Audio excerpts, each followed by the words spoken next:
Hatuna shida. Hawa ni polisi wakitaka kutuua watuue.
Tumekuja leo watu kunikaribisha nyumbani na nimefurahia sana. Wananchi wa Kakamega wamenikaribisha. Mimi kama deputy leader of the DCP party nimesema hii ndio mwanzo ya kukomboa watu wa mkoa wa Magharibi.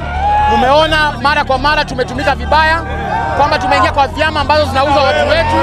Leo hii mimi mwenyewe nimeamua niingie kwa chama ambacho mimi mwenyewe nimeunda na Mheshimiwa Rigathi Gachagua. Tunataka tuingie tuhakikishe kwamba tumekomboa wale ambao wamekuwa kidhulumiwa miaka mingi. Mnajua vizuri sana tumekuwa na opposition katika nchi hii. Raila Odinga amenunuliwa, ameingia katika serikali. Ruto is buying every dissenting voice, and we are saying that sisi tutaendelea kukaa na wananchi. Tumeamua kuja ground, na hii ndio mwanzo wa chama cha DCP hapa mkoa wa Magharibi.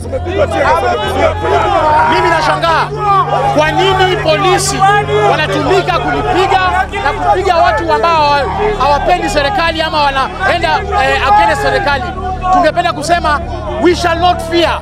We shall continue fighting for our people and we shall liberate this country.